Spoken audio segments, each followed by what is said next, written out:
జగదేక వీరుడైనటువంటి అర్జునుడికి జగద్గురువు అయినటువంటి శ్రీకృష్ణ పరమాత్మల వారి పాదపద్మాలకు నమస్కారం. ముందు మనకి చావుని ముందే అంచనా వేయొచ్చు మనం. అలాగే మనకి చావు కూడా సిగ్నల్ ఇస్తుంది. దాన్ని మనం గ్రహించగలిగేటటువంటి కెపాసిటీ మనం పెంచుకోవాలి. దానికోసమే ఈ మెడిటేషన్లు, ఈ పూజలు, పునస్కారాలన్నీ. ఇప్పుడు ఒక వ్యక్తి ఉంటాడు, తెగ పూజలు చేస్తున్నాడు, మోక్షం వచ్చేస్తుంది అంటారు. మోక్షం ఏంటి? మోక్షం ఏంటి? దాని డెఫినేషన్ ఏంటి అసలు? స్వామీజీలందరూ వెళ్ళి నాకు ఇల్లు కావాలని అడిగామనుకో, వాళ్ళు ఏమంటారు? వాడు ఇల్లులు కట్టుకుంటాడు, మంత్రగాళ్ళు వీళ్ళు వాళ్ళ ఇల్లులు కట్టుకుంటారు, కానీ మీకు ఇల్లునిచ్చే కెపాసిటీ వాళ్ళకు ఉంటుందా? ఉండదు. అందువలన వాళ్ళు ఏం చేస్తారంటే టాపిక్ని డైవర్ట్ చేయడం కోసం పరమాత్మ ఉన్నాడు, మోక్షం కోసం సాధన చేయి, ఇలా డైవర్ట్ చేస్తారు. కాబట్టి మనము జన్మ ఎత్తిన తర్వాత మనకి ఆటోమేటిక్గా మన సాధన మనకి తెలుసు. అదే రమణ మహర్షుల వారు చెప్తారు.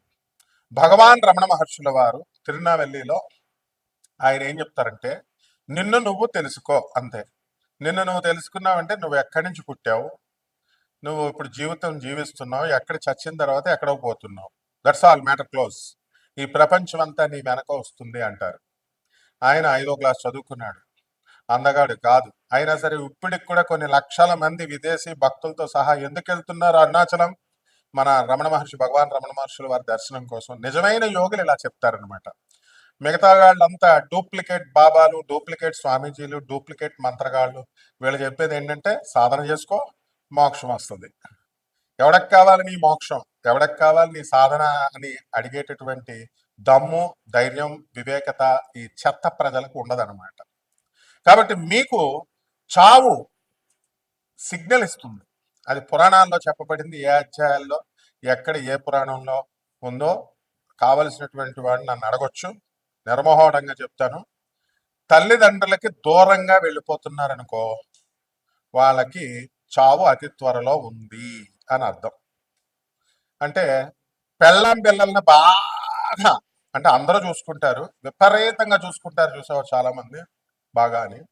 అటువంటి వాళ్ళకి చావు దగ్గరగా ఉంది అన్నది ఒక సిగ్నల్. ఎందువలన? Too much is too bad అన్నారు. ఈ ఎక్కువ ఎవరైతే అటాచ్ అయి ఉంటారో వాళ్ళకి దీపం ఉంటుంది చూసారా, ఆరిపోయే ముందు దీపం చాలా పెద్దగా వెలుగుతుంది అనమాట, ఎక్కువ వెలుగునిస్తుంది, టపక్మని ఆరిపోతుంది.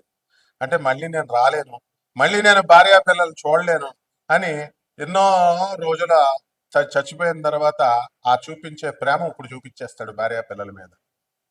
అలాగే తల్లిదండ్రులకు దూరంగా ఎందుకు వెళ్తాడంటే, చిన్న పిల్లాడిని మనం కనుక చూసుకున్నట్లయితే ఆ పిల్లోడిని వదిలి, తల్లిని వదిలి ఆ పిల్లోడు ఉండలేడు చిన్నప్పుడు. మన అందరం కూడా అలా ఒక 2-3 ఇయర్స్ ఉండలేము. ఆ తర్వాత ఏం చేస్తాం?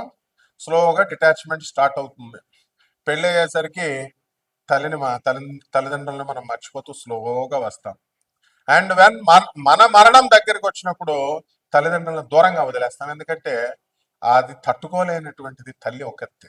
అలాగే మన తల్లికి కనుక ఎవరికైనా సరే అనారోగ్యం చేస్తే ఇమీడియట్ మనం క్యాచ్ చేయగలుగుతాం. ఒక 4 రోజుల తర్వాత మనం మంచాన పడతాం.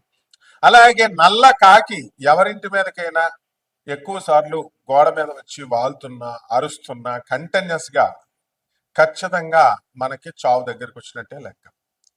అలాగే శని, ప్రేతాత్మ, ఈ యొక్క ఈ ఆత్మలన్నీ కూడా పితృదేవత అనమాట ఈ యొక్క కాకి.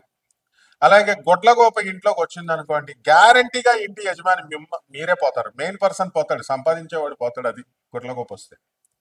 అలాగే తీతువు పిట్ట అడిస్తే ఫ్యామిలీ పోతారు. యాక్సిడెంట్ లో చూడండి, చాలాసార్లు ఒక పెళ్లికి వెళుతూ యాక్సిడెంట్ అవుతుంది. అందుకని మనం చాలా పెద్ద గొప్పోళ్ళుగా, చాలా ధైర్యస్తులుగా, మనమే చాలా మేధావులుగా ఫీల్ అయిపోతుంటాం. గట్టిగా జ్వరం వస్తే అమ్మే అంటాం ఒక 10 నిమిషాలకే. అదే మంచి బలంగా ఉంటే దేవుడున్నాడా ఏంటండి. మొన్న ఈ మధ్యన కర్ణాటక చెందినటువంటి ఒక వ్యక్తి గురించి, అరే మంత్రాలు లేవు, గింత్రాలు లేవు, భాగేశ్వర్ ధామ్ అని ఒకటి ఉంటుంది, కరోలీ సర్కార్ అని ఉంటాడు, వాడి బుద్ధి లేదు, చీఫ్ మినిస్టర్లకు బుద్ధి లేదు, ముందు ఎమ్మెల్యేలకు బుద్ధి లేదు, ఎంపీలకు బుద్ధి లేదు, వీళ్ళంతా దేవుణ్ణి వదిలేసి వీళ్ళ దగ్గరికి వెళ్తున్నారనమాట. వీళ్ళే దేవుళ్ళని వీళ్ళ ప్రచారం చేయడం వల్ల, వీళ్ళ దగ్గరికి వెళ్ళడం వల్ల వాళ్ళు నిజంగా దేవుళ్ళ ఫీల్ అయిపోతున్నారు. కాబట్టి అందులో ఎంతో మంచిగా అలాంటివి నడవకూడదురా. ఫోన్ నెంబర్ చూసి పేర్లు చెప్తే ఏంటి లాభం, నీకేంట్రా లాభం? ఫోన్ నెంబర్ చూసి చెప్తే నీకేమైనా ఇల్లు వస్తుందా, జాబ్ వస్తుందా? లేకపోతే ఫోన్ నెంబర్ అవన్నీ జరిగిపోయినాయి. ఫోన్ నెంబర్ ఇచ్చిన తర్వాత ఆధార్ కార్డుని తీసుకుంటారు వాళ్ళు అనఫిషియల్ గా. శివోహం అనేటటువంటి ప్రోగ్రామ్ లో ఒక వ్యక్తి యొక్క ఇలాంటి లీలలన్నీ బయట 5 నెలల ముందు బయటపడ్డాయి. 5 నెలలే జాగింది వాళ్ళ వ్యాపారం. ఫోన్ నెంబర్ చూసి చెప్పేస్తాడు, పేర్లు, ఫ్యామిలీ మెంబర్స్ ఇవన్నీ కూడా ఆధార్ కార్డులో ఉన్నవన్నీ. There will be a network. కాబట్టి బాగేశ్వర ధామ్లో ఒకడు ఉంటాడు వాడు. వీళ్ళందరికీ ఏంటంటే చదువులు తక్కువ, అడావుడు ఎక్కువ. నిజంగా చదువుకున్నటువంటి వాడు ఎప్పుడు కూడా ఒక వినయంగా, ఒక పద్ధతిలో, ఒక సాధనలో వెళ్తాడు. వీళ్ళంతా ఏంటంటే వీళ్ళు ఏకంగా దేవుళ్ళగా బిల్డప్ ఎత్తుంటే వెనకాల ఉన్నటువంటి వాళ్ళంతా కూడా రెచ్చగొడుతూ ఉంటారు. వీళ్ళు చేస్తారనమాట వాళ్ళని దేవుడు, వాళ్ళ తప్పుడు కాదు. కరోలీ సర్కార్ అని ఒకడు ఉంటాడు, వాడొకడు యూపీలో. ఇలా చాలా మంది ఉన్నారనమాట. కాబట్టి ఇటువంటి వాళ్ళ స్పీచ్లు ఎక్కువ విన్నా కూడా అయోగ్యుల స్పీచ్లు, అనర్హుల స్పీచ్లు, వాళ్ళతో సహవాసం ఇవన్నీ కూడా చేసినటువంటి వాడికి అతి త్వరలో మరణం ఉంది అని శాస్త్రాలు క్లియర్ గా చెప్తున్నాయి. ఎందువల్లంటే దొంగోడితో పోలీసు నువ్వు తిరుగుతుంటే పోలీసు వాళ్ళు ఈ రోజు కాకపోయినా త్వరలో పట్టేస్తారు. అలాగే అదృష్టహీనులతో నువ్వు తిరుగుతున్నప్పుడు తప్పకుండా ఆ దురదృష్టం నేను పట్టుకుంటుంది. అయోగ్యులు, అశాస్త్రీయ విధానంతో, తర్వాత ఈ యొక్క అవైదిక విధానాలతో ఎవరైతే ప్రచారం చేస్తుంటారో వాళ్ళకి ప్రోత్సహించినటువంటి వాళ్ళు, వాళ్ళతో తిరుగుతున్నటువంటి వాళ్ళు, వీళ్ళందరికీ మృత్యువు దగ్గరగా ఉంది అని. మృత్యు వచ్చిన తర్వాత అర్థం అవుతుంది, ముందేమో అర్థం అవుతుంది. మంచిలు చెప్పే వాళ్ళకి ఏమీ కాదు. కాబట్టి ఈ తీతూ పిట్ట అర్జునుడే స్వయంగా చెప్తాడు, కృష్ణ ఈ రోజున తీతూ పిట్ట కనబడింది అంటే ఆ రోజే ఉప పాండవులందరినీ చంపేస్తారనమాట. ఎవరు? అశ్వత్థామ. ఈ విధంగా మనకి ఈ కొన్ని చిహ్నాలు ఉన్నాయి. మరి అవన్నీ కూడా తెలుసుకోవాలి అంటే వినయం ఉండాలా. మీకు ఏమైనా అచ్చున్నామండి మేము చెప్పడానికి? మా గురువుకి శుశ్రూష చేయాలి. శుశ్రూష చేస్తే కొద్దిగా చెప్తారు, అంతేగాని గురువు ఒక ప్రొఫెసర్ చెప్తుంటే ఎవర్రా మీరు అంతా అసలు నాకు చెప్తారు, కామెంట్స్ పెడతారు, స్టూపిడ్ ఫెలోస్. ఎప్పుడైనా సరే ఎవడైనా సరే క్లాస్ రూమ్ ఇది, వినాలి, విని నేర్చుకోవాలి. లేకపోతే మృత్యువు కబళంలోకి వెళ్ళిపోతాం అంతే. మృత్యువు యొక్క కబళంలోకి వెళ్ళిపోయినప్పుడు, ఆ ముఖంలోకి వెళ్ళిపోయినప్పుడు నిన్ను రక్షించేవాడు గురువు. వాడే రమణ మహర్షి, వాడే పరమహంస యోగానందజీ, వాడే ప్రభాత్ రంజన్ సర్కార్. కాబట్టి ఈ ద్వాదశ జ్యోతిర్ రాశులకి ఏ విధంగా జరుగుతాయో మనం తెలుసుకుందాం. తులారాశి. ఈ తులారాశి వాళ్ళంతా కూడా మరి ఈ సంవత్సరం అంతా హ్యాపీగా ఉంటారు. మరి అష్టమ స్థితిగతుడైనటువంటి గురుగ్రహ ప్రభావం వల్ల కొంచెం మీరంతా కూడా తొక్కివేయబడ్డారు. ఇక మే 30, 2025 సంవత్సరం నుంచి మీరు దూసుకెళ్ళిపోతారు. ఎవరు మిమ్మల్ని తొక్కపెట్టాలని చూసినా సరే వాళ్ళని ఎరగదీసేసి మీరే ముందుకెళ్ళిపోతారు. అలాగే మీ భర్తలు అలా ప్రవర్తిస్తున్నప్పటికీ కూడా చాలా ఓపికగా, నిదానంగా వింటూ వచ్చారు. ఇప్పటికి సహించేది లేదని కోర్టు నోటీసులు పంపించడం జరిగింది. ఇప్పటి వరకు కోర్టు కేసుల్లో ఉన్నటువంటి భార్యాభర్తల మధ్య ఉన్నటువంటి డైవర్స్లు అవన్నీ కూడా ఒక దారికి వస్తున్నాయి. త్వరలో మీరు ఎవరి దారిని వారు దొబేయండి అని చెప్పేసి మీకు జడ్జి గారు మ్యారేజ్ డిస్మిసల్ ఆర్డర్ ఇచ్చేయడానికి రెడీగా ఉన్నారు. అనుకూలంగా మీకు ఆ కేసులు 99% అనుకూలంగా మీకు రావడానికి అవకాశాలు ఉంటాయి.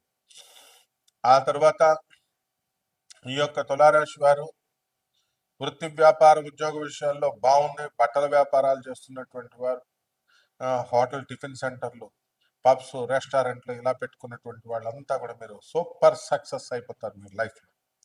విద్యార్థులు బ్రహ్మాండంగా చదువుతారు మే 30 తర్వాత. ఈ లోపల మే 30 లోపల ఎన్నిసార్లు రాస్తే అన్నిసార్లు ఫెయిల్ అయిపోవడానికి అవకాశాలు ఉన్నాయి. మీరు కూడా ఒళ్ళు వంచి కష్టపడాలా.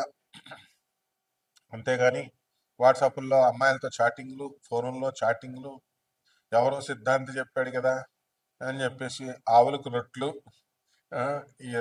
అన్ని గడ్డి, గోసేవ, ఈ పరిహారాలు చేస్తే సరిపోదు. అలాగే ఒక పనికి మాలినోడు మొత్తం జ్యోతిష్కులంతా కూడా మా దగ్గరికి వచ్చేస్తున్నారు. మరి అంతా కూడా నేను హిప్నటైజ్ చేసేస్తున్నాను. మీకు మరుగుమందు ఇచ్చేస్తాను.